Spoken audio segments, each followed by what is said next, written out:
I think we can solve more problems when our economy is growing, when people's income is growing. And so the solution can't be to hollow out economic activity. Because you could reduce carbon emissions and we could all increasingly move towards poverty. And I don't think that's the answer for our country.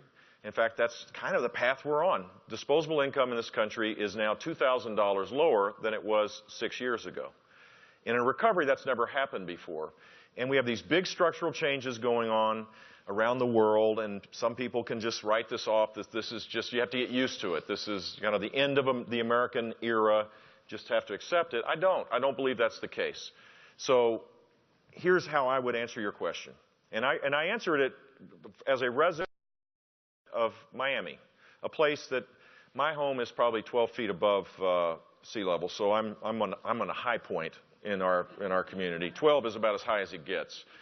If you have, over some extended period of time, if you have rising sea levels, and then you have rising tides, you know, at high tide, in a place like Florida, it was not engineered and designed for any kind of major increase in tide. So the first thing that I think we have to do is to adapt, to create policies of adaptation, to recognize that if the climate is to change, we should have an insurance policy, if you will, to adapt to these things.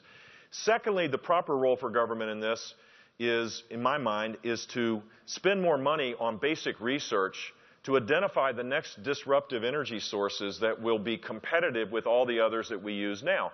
And you can see how that plays out. If you follow energy policy in our country, natural gas, because of fracking and hydraulic drilling, has had a dramatic increase in reserves, and the price has gone down fivefold. It's gone from double digits down to $2 to $2.50 a thousand cubic feet.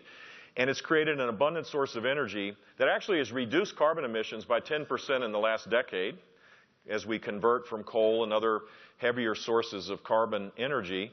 And it's also challenged the other sources of energy. So solar has seen a dramatic reduction in its cost because the baseline now has dropped thanks to natural gas. Wind is competitive today. In a place like Iowa, where you have ample wind, consistent wind, you now have wind being built without any subsidies. And it's because we're, in our country at least, investing in these long-term things and then creating an environment where competition forces down cost and change creates the desired effect. And that's the intersection where we need to be, in my mind. Solving problems and then fixing and growing our economy at the same time. So,